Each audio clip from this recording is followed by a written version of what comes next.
tous et à toutes, bonsoir, bienvenue dans votre émission La jeunesse s'exprime. Alors vous êtes avec Commando Moustique, l'enfant chéri des Congolas, c'est dans Kissi Framaya en République de Guinée. Alors aujourd'hui on va parler du chômage qui est aujourd'hui actualité en République de Guinée. On va s'intéresser à la jeunesse, comme l'émission d'ailleurs le dit, la jeunesse s'exprime. Aujourd'hui on va rencontrer monsieur déjà qui est sur notre plateau. Monsieur bonjour. Oui bonjour monsieur. Comment ça va? Oui ça va, Dieu merci et vous. Présentez-vous s'il vous plaît. Ben voilà, moi c'est monsieur Ba Ahmed Bailo, sortant de l'université Général Lansana Conté de Symphonia, de la faculté des lettres et sciences du langage, département lettres modernes. Merci beaucoup monsieur Ba du département des lettres de l'université Général Lansana Conté de Symphonia. Alors monsieur Ba, comme le sujet le dit, on parle aujourd'hui du chômage.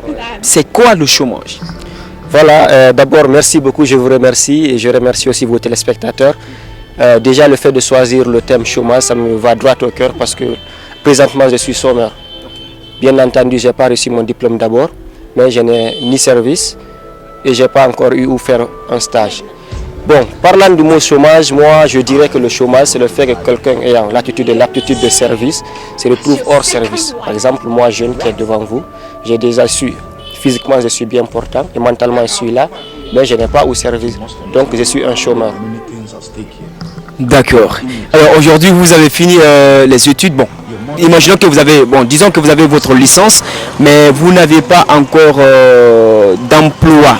Et donc vous vous retrouvez hors service et cela fait de vous un chômeur. Alors, pensez-vous qu'il y a des causes réellement, ce qui pousse les gens à être au chômage, ou disons les causes réelles du chômage? Oui, bien entendu, il y a des causes. Vous savez, il n'y a pas de fait sans cause. Il suffit de réfléchir là-dessus, tu vas automatiquement voir la cause. Et moi, à mon niveau, je dirais que les causes du chômage peuvent s'expliquer à plusieurs niveaux. Tout premièrement, d'abord, les causes du chômage, on peut les retrouver au niveau d'abord des programmes qu'on nous donne.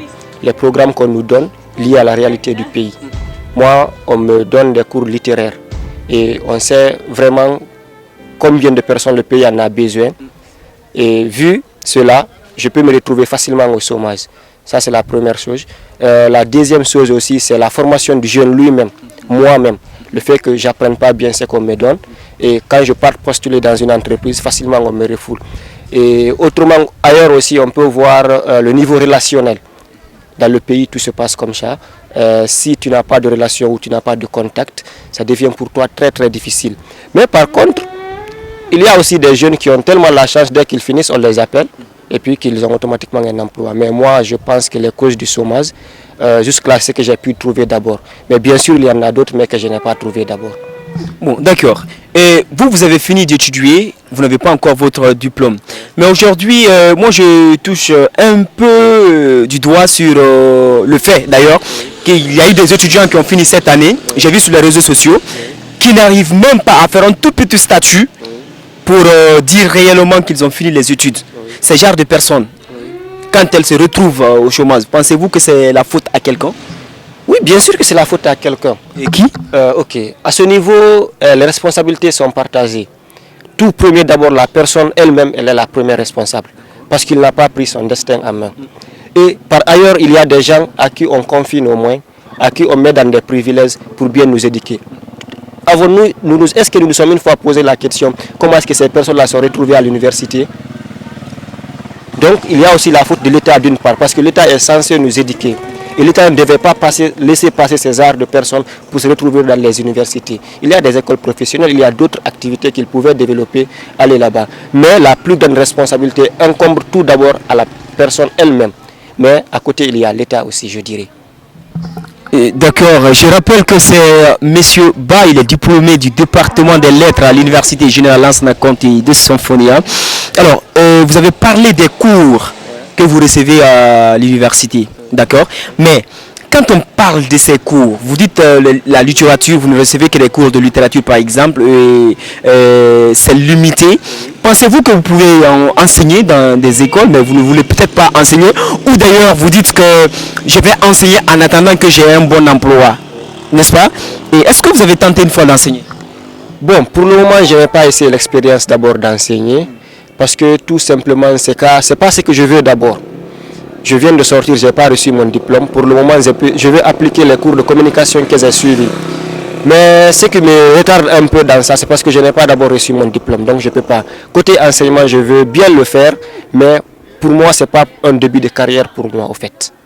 Non, mais ouais, c'est un peu ce qui choque un peu quand on dit que c'est pas le début de carrière pour vous.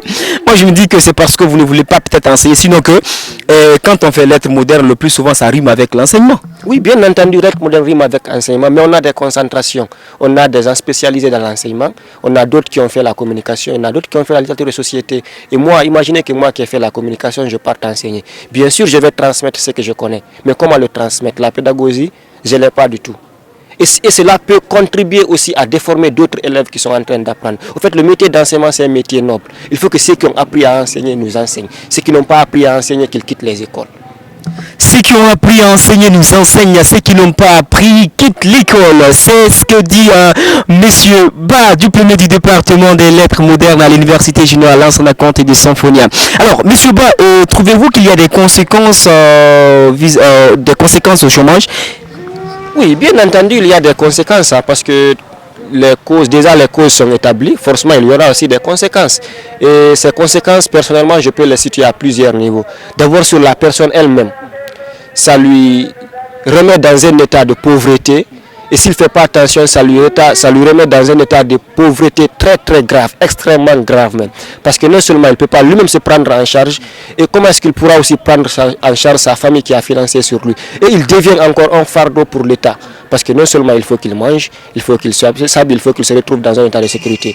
Donc si lui il se retrouve en chômage, d'abord, c'est la première conséquence, c'est sur lui-même.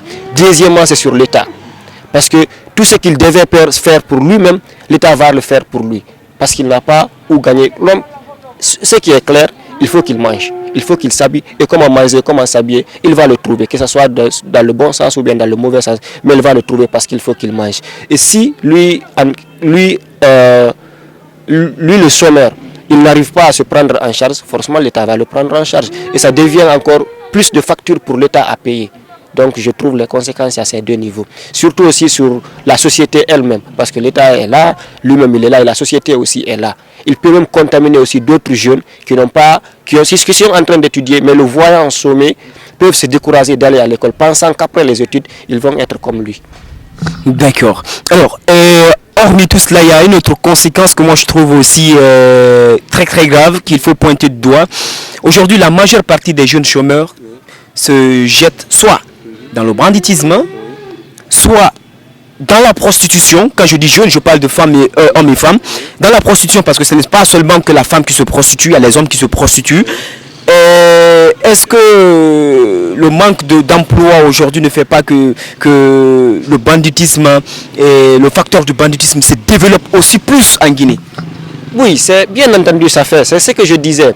Au fait, l'homme, il va manger, il va se nourrir. Si tu n'as pas où travailler, tu vas aller voler. Et la femme, si elle n'a pas où travailler, peut-être elle a quelque chose à vendre, elle va aller se vendre pour trouver à manger. Et vouloir maintenant sécuriser les citoyens redevient encore une charge pour l'État. Vous comprenez un peu, ça c'est les conséquences du chômage. En fait, si moi je suis là, je n'ai pas où travailler, j'ai fini, je n'ai pas eu où travailler. Forcément, il faut que je mange. Je ne peux pas rester tous les jours dans le salon de mon papa, me coucher là-bas, manger et dormir. Il faut que je sorte, il faut que je sois comme mes amis. Et si je ne trouve pas où travailler, forcément je vais voler, ou crédit me cacher, ou aller faire la prostitution si j'étais une fille. Je m'excuse du terme. Et donc, en fait, c'est lié à l'homme, c'est de la nature de l'homme, quoi. En fait, je pense que ça peut être bel et bien une des causes que le banditisme se développe dans notre pays. D'accord, mais Monsieur Ba, diplômé du département de lettres modernes à l'Université générale Lansana Conté de Symphonia, je rappelle qu'il est de la 10e promotion système LMD bien sûr. Alors, Monsieur Ba, oui. on va maintenant, étant diplômé, vous êtes au chômage, et quelles sont les pistes de solutions pour sortir du chômage en Guinée? Quelles sont les pistes de solutions que vous nous proposez? Voilà, déjà au niveau des pistes de solutions, les pistes sont tellement nombreuses que je vais essayer de citer quelques-unes. Alors, premièrement, d'abord, c'est au niveau du système éducatif. Je pense qu'il faut repenser notre système éducatif. Je pense qu'il faut adapter le système éducatif aux réalités du pays. Parce qu'il ne faut pas, moi, exemple qui suis devant vous, je n'ai pas causé lettres modernes, mais voilà que je me suis retrouvé là-bas. Donc, vous voyez, déjà, ça me décourage pour un début. Mais quand j'ai vu que je ne pouvais pas changer, j'étais obligé d'y aller. D'abord, ça, c'est un. Deuxièmement, après le système éducatif, il faut que le jeune lui-même encore qu'il pense à se prendre en charge. Parce que je rappelle une chose, il ne faut pas forcément étudier pour être employé. Il ne faut pas étudier pour être quelqu'un demain. Il y a des commerçants à Madina, ils ne sont pas, mais ils n'ont jamais été à l'école. Donc il faut que le jeune lui-même, qu'il arrive à vraiment se planifier, à voir comment lui-même il doit mener sa vie pour y arriver. Ça c'est deux. Et troisièmement, je pense qu'il faut que l'État vienne aider les jeunes un peu. Parce qu'il y a tellement de projets que les jeunes peuvent monter, mais le problème, qu'ils doivent les accompagner. Aujourd'hui, on nous parle de l'Agnès et tout, on prend 800 000, on te donne. Au lieu de donner 800 000, ils n'ont qu'à arranger la route qui te permet de prendre tes produits et amener au marché les écouler.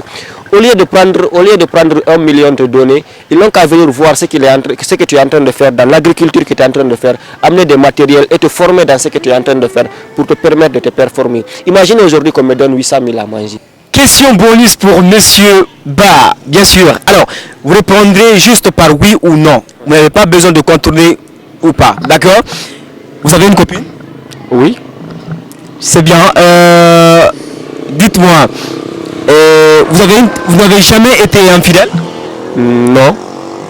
Vous avez une fois pleuré pour une fille? Non. Dites la vérité. Non, je vous dis. D'accord. Est-ce qu'une fois, une fille vous a trompé ou que cela vous empêche à manger? Pas du tout, non. Ça ne m'est jamais arrivé. C'est que vous n'avez pas été encore dans le vrai amour, c'est ça? Non, c'est que les filles dont j'ai rencontré, celles dont j'ai aimé ne m'ont pas trompé. De façon, ne m'ont pas trompé de telle sorte que je pleure. Merci beaucoup. Merci beaucoup. Nous étions dans l'émission La jeunesse s'exprime avec Monsieur Ba, diplômé du département des lettres à l'université Générale Lansana Conté de Symphonia, et en compagnie au micro commando moustique l'enfant chéri de Congola, c'est dans Kissi Framaya en République de Guinée. Merci beaucoup à la technique qui était là, Dramé. Merci beaucoup et à très très bientôt. Au revoir.